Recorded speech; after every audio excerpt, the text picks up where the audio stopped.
get familiar. So if you don't know by now, then you should probably get familiar.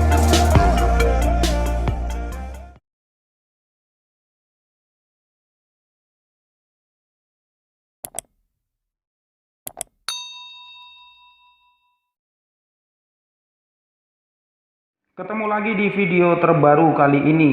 Nah, kali ini kami dari Rumah Belajar Solusi sudah menyiapkan 3 buah soal untuk sama-sama kita lakukan pembahasannya. Dan model soal seperti ini itu pernah diujikan pada saat UTBK di tahun 2019. Dan pastinya kita udah pernah ya lihat model soal yang seperti ini. Jadi model soal yang seperti ini memberikan satu pertanyaan. Dan untuk menjawab satu pertanyaan dalam soal, kita diberikan 2 alat bantu dalam bentuk 2 pernyataan. Jadi ada pertanyaan, ada pernyataan. Nah, si pernyataan inilah yang menjadi alat bantu kita untuk coba ngejawab pertanyaannya. Oke, nggak usah buang waktu, kita langsung baca soal yang pertama. Katanya, jika nilai rata-rata keempat ujian yang diikuti oleh Siti itu nilainya 80, apakah Siti pernah mendapatkan nilai 90 atau lebih? Jadi nilai minimal 90 dalam 1 kali ujian. Pernyataan pertama, salah satu dari nilai ujian Siti itu nilainya 60. Pernyataan kedua, salah satu dari nilai ujian Siti bernilai 80. Check it out, kita langsung bahas ini soal. Jadi katanya Siti ada 4 kali ikut ujian. Nilai rata-rata keempat ujian Siti adalah 80. Pasti masih ingat rumus mencari rata-rata? Rumus mencari rata-rata itu adalah jumlah data dibagi banyak data. Ingat ya? Nah, kalau kita ingat rumus mencari rata-rata, berarti kita udah bisa ngambil kesimpulan di sini bahwa jumlah nilai dari 4 ujian yang diikuti Siti mestilah berjumlah 320 ya. Sebab kalau 320 kita bagi banyak datanya 4, itu kan rata-ratanya jadi 80 kan? Ya, ngerti ya? Next. Pertanyaannya, pernah atau enggak Siti dapat nilai yang paling sedikit 90? Oke, kita langsung masuk ke inti pembahasannya. Seandainya kita hanya mau pakai pernyataan pertama, kita abaikan dulu pernyataan kedua. Nah, di pernyataan pertama katanya nilai ujian Siti itu salah satunya nilai 60. Oke, semisal dia dapat nilai 60 di ujian pertama. Berarti agar dia mencapai jumlah total 320, maka tentu 3 ujian yang tersisa ini nilainya itu harus 260 dong pastinya. Ngerti ya? Sederhana ya. Nah, si 260 ini saya coba distribusikan menjadi seperti ini.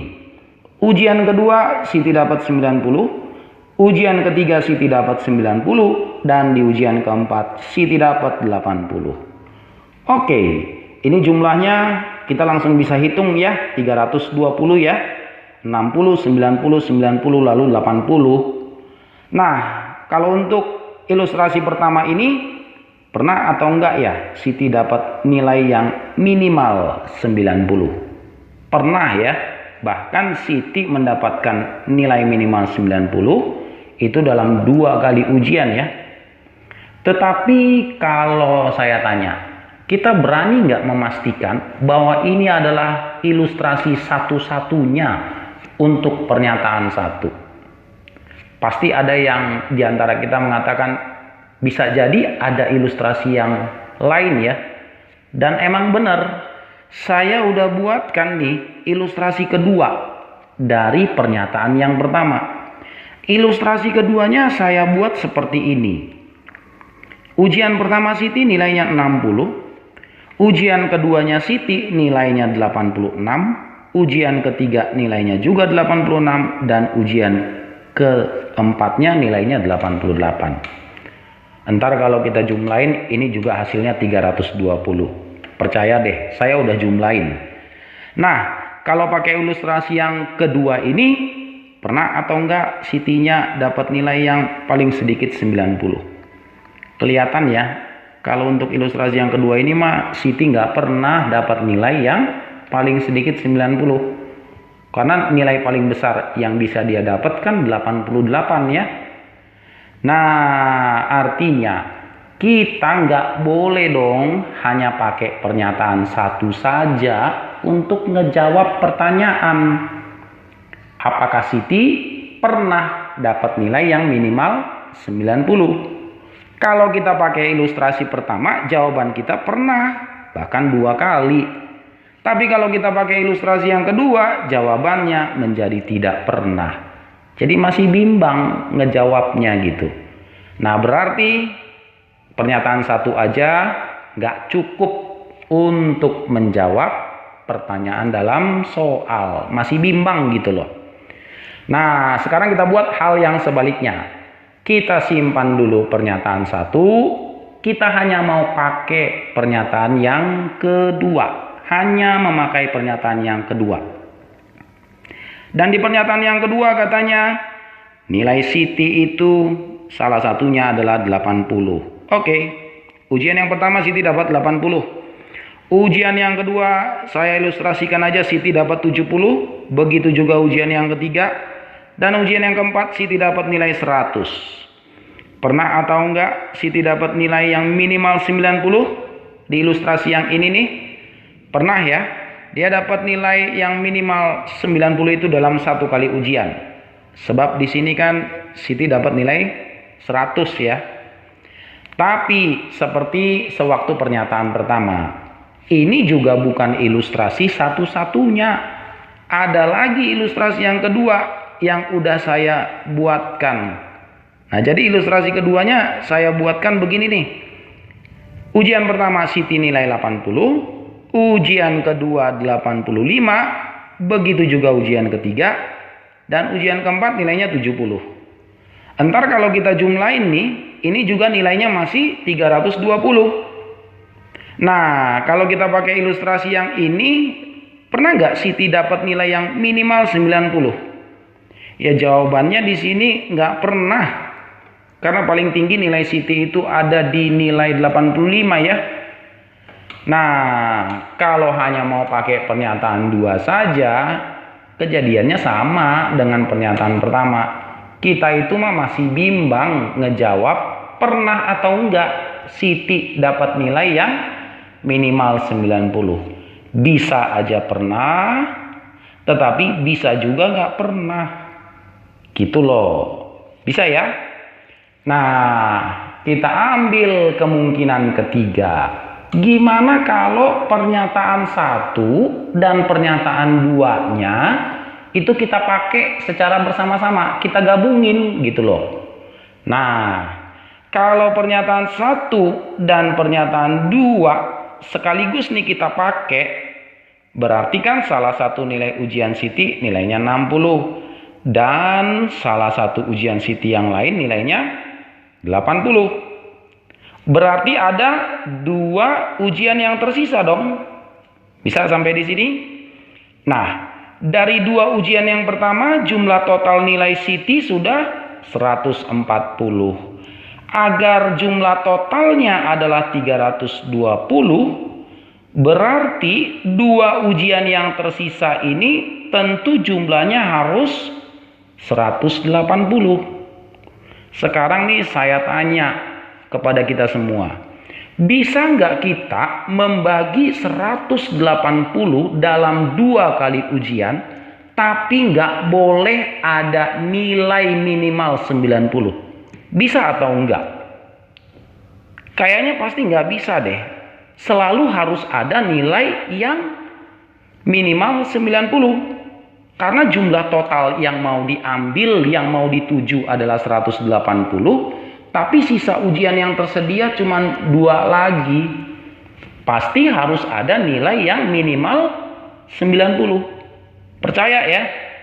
Nah, artinya kalau kita menggabungkan pernyataan 1 dan pernyataan 2, kita udah langsung yakin bahwasanya pasti Siti pernah dapat nilai yang paling sedikit 90. Pasti pernah. Minimal dalam satu atau dua-duanya nilai 90 gitu.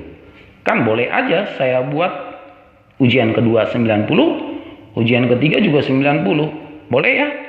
Jumlahnya kan jadi 180 juga. Nah, oke, case close, kasus kita tutup untuk soal ini. Berarti jawabannya adalah pilihan C. Dua pernyataan bersama-sama, ingat ya, bersama-sama, digabungin, itu cukup. Tetapi satu saja nggak cukup, harus pakai dua-duanya. Sebentar lagi kita akan lanjut ke soal yang kedua. Soal yang kedua kali ini bunyinya begini nih. Jika nilai A lebih besar dari 0 dan B lebih besar dari 0, apakah kita bisa memastikan atau kita nggak bisa pastikan bahwa nilai A per B-nya itu selalu lebih besar dari 1? Dua pernyataan sebagai alat bantu yang disediakan. Pernyataan pertama, A kurang B sama dengan 3. Dan pernyataan kedua, 2A sama dengan 3B. Oke, langsung aja kita gas nih untuk membahas soal yang kedua. Katanya kan nilai A dan nilai B-nya itu sama-sama lebih besar dari 0. Berarti kita harus pastiin ya, nilai A dan nilai B-nya harus positif dong. Nggak ada kemungkinan ya untuk nilai negatif. Nah, apakah kita bisa memastikan atau belum bisa memastikan nih A per B-nya selalu lebih besar dari 1? Ini yang menjadi pertanyaan dalam soal. Oke, kita hanya mau coba memakai pernyataan yang pertama aja dulu. Apakah hanya dengan memakai pernyataan yang pertama kita udah bisa memastikan atau tidak bisa memastikan nilai A per B-nya selalu lebih besar dari 1? Nah, kita tulis aja ya, pernyataan pertama katanya A kurang B itu sama dengan 3. Berarti kalau A kurang B sama dengan 3, boleh dong kita buat nilai A-nya sama dengan B tambah 3. Nah, si nilai A sama dengan B tambah 3 ini kita substitusi ke A per B-nya. Jadi nilai A di sini nanti kita substitusi dengan yang ini ya. Berarti A per B-nya sama dengan B tambah 3 per B. Nah, ini kan hasilnya adalah 1 tambah 3 per B. Nah, 1 tambah 3 per B ini kan pasti dong selalu hasilnya lebih besar dari 1. Karena sudah diawali dengan 1 tambah. Berarti hasilnya lebih besar dari 1. Bisa sampai di sini bisa mengerti ya? Nah, kalau bisa mengerti berarti kita udah bisa ngambil kesimpulan bahwa hanya dengan memakai pernyataan yang pertama saja itu kita udah bisa memastikan pertanyaan dalam soal. Apakah A per B-nya selalu lebih besar dari 1? Bisa ya kita pastikan kan ya? Karena 1 tambah 3 per B itu nilainya akan selalu lebih besar dari 1. Jadi hanya memakai pernyataan pertama bisa kejawab. Oke, keep it up. Kita simpan dulu pernyataan pertamanya. Gimana kalau kita hanya memakai pernyataan yang kedua? Katanya 2A sama dengan 3B.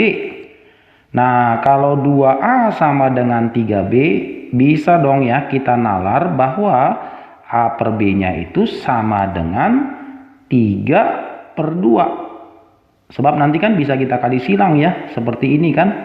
Berarti A per B ini, saya tulis ulang ya, sama dengan 3 per 2. Jadi kalau nilai si A per B ini sama dengan 3 per 2, 3 per 2 ini kan memang lebih besar dari 1. Nah, sama aja seperti pernyataan pertama tadi ya. Kalaupun kita hanya memakai pernyataan yang kedua, kita udah bisa memastikan iya A per B-nya itu akan lebih besar nilainya daripada 1.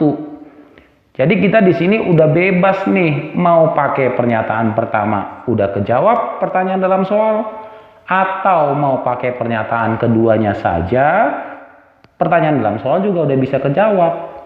Nah, kalau kita lihat di pilihan jawabannya, itu yang kita pilih adalah jawaban yang mana nih? Benar sekali ya, pilihan jawaban yang D. Pernyataan 1 saja cukup dan pernyataan 2 saja juga cukup. Mau pakai salah satu yang mana aja udah cukup untuk menjawab pertanyaan dalam soal. Nah, kira-kira begitu nih jalan cerita pembahasan dari soal yang kedua. Udah makin bisa ya, udah makin mengerti ya motif soal yang seperti ini. Oke, biar komplit sempurna, kita coba masuk ke soal yang terakhir, soal yang ketiga di video kali ini. Kita udah di soal yang ketiga, soal yang terakhir berarti ya di video ini, dan soal ini sedikit lebih mudah. Yang ditanya itu adalah berapakah nilai dari A per B dikurang B per A. Pernyataan satunya adalah A kurang B kali A tambah B nilainya 12, dan pernyataan 2 AB bernilai 8. Oke, langsung aja kita kerjakan. Nah, yang ditanya adalah berapakah nilai A per B dikurang B per A. Seperti operasi pengurangan pecahan biasa, tentunya penyebutnya dulu kita kalikan menjadi AB. Boleh ya?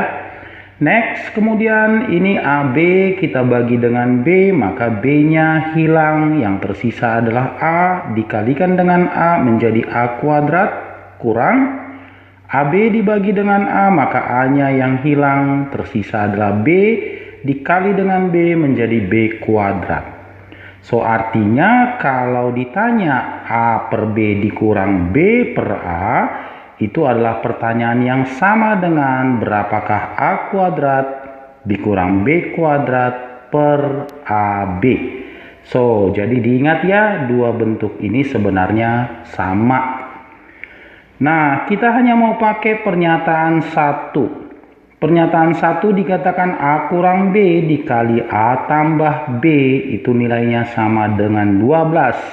Dan ini kalau kita kalikan hasilnya pasti adalah A kuadrat dikurang B kuadrat sama dengan 12. Nah, sudah dilihat ya, ada kemiripan antara pernyataan 1 dengan pembilang dari yang ditanyakan. Next, kemudian pernyataan 2-nya katanya nilai AB sama dengan 8. Nah, pernyataan 2 ini kan adalah penyebut dari yang ditanyakan. So, berarti ringkasnya adalah agar kita mengetahui berapakah nilai A kuadrat dikurang B kuadrat per AB, maka pernyataan 1 dan pernyataan 2 harus kita gunakan bersama-sama. So, jadi pembilangnya itu dari pernyataan 1 ya, nilainya ada 12, dan penyebutnya itu dari pernyataan 2-nya, nilainya adalah 8. Maka 12 per 8, siapa juga kita tahu ya, nilainya adalah 1,5. Nah, berarti kunci jawaban untuk soal yang terakhir ini adalah pilihan C ya. Dua pernyataan harus digunakan secara bersama-sama. Kalau cuma satu pernyataan saja, itu nggak cukup ya untuk menjawab pertanyaannya. Oke, ini sudah pembahasan yang terakhir. Lain waktu pasti kami akan upload video pembahasan yang terbaru. Stay tune aja dengan lonceng notifikasi dan selalu subscribe dengan akun Rumah Belajar Solusi.